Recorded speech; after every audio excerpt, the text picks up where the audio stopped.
Hi. Hi. How are you? I'm good. How are you? It's good to see you again, Sarah Lee. You too.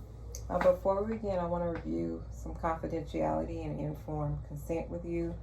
So just make sure this is a private, just to let you know this is a private setting. Yeah. Anything that we discuss is going to be confidential. And let's begin. So everything we talk about today will be confidential, meaning it stays between us. Right. Except in situations where there is a risk or harm to yourself or others, or cases of abuse that must be reported by law. Do you have any questions about that? No, I don't. Okay, great. So let me go ahead and get into the disclosure statement. And also, I also want to remind you that this is our final session together today. So we will spend time checking in our homework, reviewing coping skills, talking about what you can maintain in progress after counseling ends and how you're feeling about that, okay? Okay. Okay, great. And how are you feeling today? I'm really tired and stressed out. Finals are coming up and I'm just really stressed. You're stressed? Okay. How's finals going? I've been trying to study and stuff, but once finals are over, I think I'll have like a weight off my shoulder, but I have to, study and try to get it done. It's just what I have to do. Okay, I understand. Okay, let me go over the disclosure statement so we can get into the homework that I assigned you to do, and also to get over just to see how you would do after our session ends, okay? Okay. So just want to go over the disclosure statement. It says, I am a graduate student working towards the completion of my master's degree in professional counseling. I'm currently practicing counseling techniques and therefore we'll be recording our session, but only my professor and classmates will see the tape. The recording will be destroyed at the end of the semester. Likewise, you should know that there are some limitations to my counseling. Please note that it is not possible to guarantee any specific results regarding your counseling goals. However, together, we will work to achieve the best possible results for you. And I'm going to go ahead and read over your client's rights as well, okay? Okay. It is your right at any time to inquire about the process and procedures being used during our counseling relationship. You have the right to refuse or request changes to any of my suggestions. If at any time you are not satisfied with my services for any reasons, you can inform me or my supervisor, which is my instructor or professor, Dr. Career. Once you have begun counseling with me, there is no obligation to continue. You have the right to desire a referral to another therapist. I will provide you with one. My services are rendered in a professional manner consistent with ethical standards or American Counseling Association. If you have a complaint considering malpractice, this should be reported to your supervisor. Okay. To my supervisor, which is Dr. Career, my instructor. Everything we discuss in this session will be kept confidential, except if I determine you are in imminent danger to yourself or others, if your records are subpoenaed by the court of law, if you disclose sexual contact with mental health providers with whom you have had a professional relationship, if information is requested by your contact provider, HMO insurance company, or EAP, if I am directed by you in writing to disclose information to someone or your choosing, if you bring a malpractice suit against me.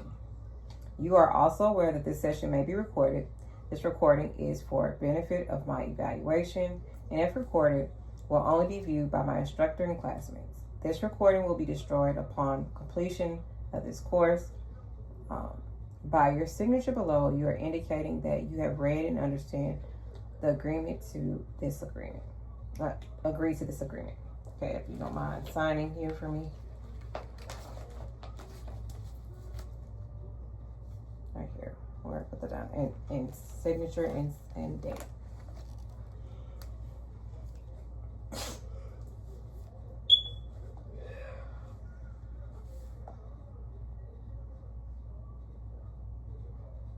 Today's date to 27. Mm-hmm. Thank you. Sign as well.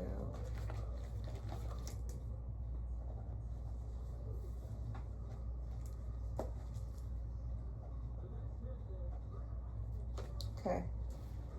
Okay, so let's just talk about our last session that we met. We discussed that whenever you felt anxious that you were going to kind of track that down, and then you would complete thought records. Can you tell me a little bit about that and how that went? Yeah, so as you know, I do struggle with anxiety. Some ways I did use, the thought records in some situations, but not all of them. Like, I deal with social anxiety a lot, so in public spaces or big spaces or just talking to someone, and a lot at school. Like I stutter or say something awkward, and I use the breathing exercises, and breathe in, breathe out, and did the thought record sometimes, but not all the time. Okay. So sometimes you were able to use it, but it wasn't as consistent as you planned. Yeah, I wasn't consistent at all. Okay, that's good. At least Like on and off. That's good. At least you were able to try it, and it helped in some circumstances. And maybe we can try to use it more often than we did before, and maybe that could help a little bit more. Yeah. So let's talk about. So when anxiety is high, it can be hard to slow down and structure the exercises. So when you're in the moment of feeling stressed or feeling overwhelmed or feeling anxious, it can be kind of hard to kind of stop and take those steps and track your thoughts, or to do the exercise I taught you about breathing in and breathing out, because it's a high stressed moment, right? It's hard to slow down in those situations. Yeah. So tell me about that. How do you feel? Do you feel when you're doing those exercises, do you feel comfortable or do you feel kind of out of place? Can you kind of talk to me about that a little bit? I actually feel very comfortable. Like a weight has been lifted off my shoulders, because having anxiety is just not a good feeling. And once I feel, less stressed or like overthinking about something, like how I perceive myself to people or just how people see me, and I think it really helps me a lot. That's great. That's great to know. Okay, so that's really good that you're able to sit down and evaluate your thoughts and kind of go through those situations and take a time to understanding your surroundings, right? Yeah. So that's a really important insight. So were you able to step back and notice the difference between thoughts and reality? That's a major skill. A little bit, but I'm gonna be honest, not really. I just think about a lot of things, just what could happen and not what reality is. That is something I do struggle with, separating my mind from reality and what's actually going on. That makes a lot of sense, and I just want us to take a time to look at something. So let's reframe our thoughts a bit. I want you to look at one of those thoughts with you today. So imagine you have finals. You said finals were coming up soon. Yeah. And that makes a lot of us have testing anxiety and how we're going to pass. Am I going to fail? All of those thoughts go through your head when you're getting ready to take exams and finals. It's a very stressful moment.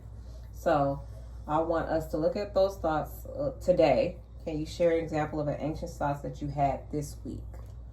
An example of an anxious thought I had this week? Yeah, so, I play sports and I play tennis, and I had tryouts for tennis, and I've been practicing a lot, but just what if I don't make the tennis team? What if I don't make the top team for tennis? And all this work and dedication I put into it just feels like if I don't make it, I wasted my time. Okay, so let's stop and pause for a second and kind of reframe our thinking. Okay. Yeah. So as we look down, let's slow down. Let's think about the evidence of what really actually happened and what's possible to happen. Okay. Mm-hmm. So we're thinking about let's start reframing our thoughts to have more of a positive outtake on that. So Yeah. how could you reframe that in a positive way? I could have more confidence in myself, maybe, and put good thoughts into my head instead of bad ones. Like, oh, what if I don't make it? I should say, I am gonna make it. And rejection is redirection. I love that. That was great. That was really good. So if we can have positive thoughts and not go into situations thinking negatively, will be very beneficial. So instead of thinking I'm not gonna make the team, let's say I am gonna make the team. And if I don't make the team, it's not the end of the world. We just think of, okay, then let's try again. And what can I do to help myself the next time, right? Yeah. Going into testing, have a positive mind and say, okay, I am going to pass the test. Instead of saying, I'm not going to pass the test, or it's not possible for me to pass the test. Reframing those negative thoughts into positive thoughts. Yeah. Also, the exercises of breathing in and breathing out. When you're feeling stressed or you're feeling anxious in any moment, speaking in front of a large group of people, many people have those, feel anxious about that or get really nervous about that. We want to just try to pause for a second and then reframe our thinking into positive thinking. So how would I reframe, I'm not going to pass the test? How would you reframe that? I should say that I am going to pass the test, and if I'm not confident, I should study more until I know I'm going to pass the test. That's great. And you did that on your own. What about, I'm not going to make the team? How would you reframe that process? I should put in hard work and enjoy myself while playing, and not just be anxious, and make connections with my soon-to-be teammates. And if I don't make it, I should know it's just a sport and it's not the end of the world, because I have better things to look forward to as well. I love that you said that. That was really great. And I'm very proud of how you're making these milestones in redirecting and reframing your thoughts, okay? Yeah. So our feelings can be strong. We can have very strong feelings about certain things. But if we stop in the moment and pause and just think about the positive things, how we just discussed, we can reframe our mind, okay? So we just slow down and those thoughts we have or those feelings we have about certain things or topics are very strong. We want to stop and then just add the facts. The facts that I studied.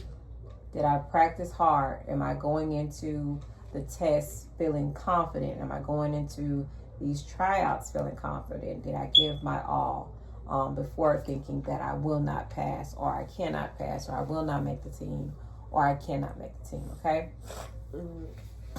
Okay. So as we adjust that thought to be more balanced and realistic, what can you say instead? Let's use another scenario. Do you want me to use my personal or you give me a personal scenario that you can reframe. Okay, as you know, it is prom season, and my date broke up with me 2 weeks before prom, and I just don't know what to do. And this is supposed to be one of the best moments in my life, and now it's ruined. And I'm just anxious, like, will I be able to find another date, or do I just have to go alone? Okay, let's just pause for a second. Take about a 5-10 second pause.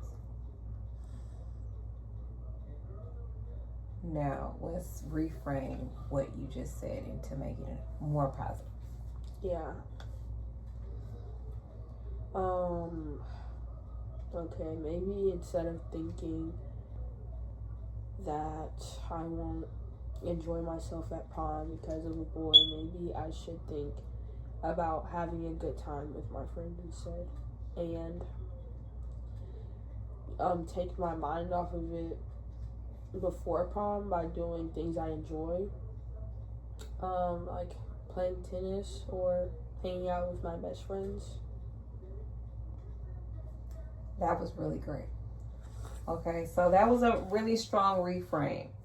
That's exactly the kind of thinking that reduces anxiety over time. So as we pause and we think of, we we have those negative thoughts. All of us have those negative thoughts. But if we can just pause for a second and think about how we can reframe our thinking to be more positive, it changes our outcome all the time. So that was really good. So how does it feel saying that instead of how you first started off? It feels way better because prom isn't just about date. It's about the end of the year and enjoying yourself. And I have college to look forward to. I got into my dream school, and I'm just really excited about that. Now let's just pause for a second and just be proud of that. That's a good accomplishment, right? Yeah. That's something to be proud of. So we always want to think about the positives and be proud for those milestones and those achievements that we hit. Yeah. So I'm really proud of you. So as we start moving towards the ending today, I want to talk about how we can maintain the progress you made. Okay. Yeah. What coping skills have been most helpful for you? Which coping skills have been the most helpful for you? I think probably the breathing one. I know we talk about that a lot, but it's really made an impact on my life because I just used to go into things without thinking about it or, addressing or acknowledging my anxiety problems and kind of ignore them to the point they got really bad. And the breathing exercises just really helped, calm me down and think about what I'm about to say in stressful situations. So I think that's the one. That's really great. I'm glad that the breathing exercises really helped you. And that's something you can use going forward, okay, even for the rest of your life, right? If we stop, I also use that. If we stop and pause for a second and breathe in and out, can kind of keep us in that moment for us to just relax and calm down and think about ourselves in that moment, right? Yeah. So great. When anxiety starts to increase again, what are some early signs you noticed? I breathe really hard. I'll play with some of my jewelry, like my earrings. I'll just do that. Or if I have a necklace on, I'll just start playing with my necklace. Or the leg shakes, or when I'm sitting down, I tap my leg a lot. Also my heart starts beating really fast, and I start sweating a lot, just an abnormal amount of sweating when I'm anxious. Okay, that's a good awareness. And getting when it gets really tense, you're aware of your surroundings, and when you're getting anxious, you can see what's near to come, right? Yeah. So basically, we know what causes sweating, maybe fidgeting, fast heart rate. We know that it's just you being anxious and nothing more. So pausing, breathing, even then doing those notes, thought notes that we discussed to kind of track your thoughts a little bit. So we're going to pause and recognize what's happening. We're going to use those breathing techniques. And then we're going to challenge the thought by using the reframe that we did today, reframing our thoughts into more positive thoughts instead of negatives. Does that feel realistic to you? Yeah. Okay, great. Okay, so since today is our last session, I want to check in with you. How are you feeling right now about ending counseling? I think it's going to be hard because you're a very great therapist, but it's also taking a bigger step into my life, being independent and not relying on people to try and help me, because all my life, my parents, they've been worried about me and my anxiety, and it's just now I can finally, breathe and be independent, especially for my big step and a leap of faith into my adult life. I'm going to college after this fall semester, and I'm actually excited. Well, not excited, but I'm happy to end counseling and use what I learned here in real life situations. That's great. That is so great. So there's still a little bit of anxiety about ending our sessions, but there's also there's pride in our progress, because you made a lot of progress just in a short amount of time. So continuing that progress, even though our session is ending, our counseling session will be ending, but you are still on the right path. All right. Right. So that's a really meaningful shift. You built real skills and insight that you continue using without our counseling session. Okay. Is there anything else that you want to discuss or have any questions or concerns about ending our session? No, ma'am.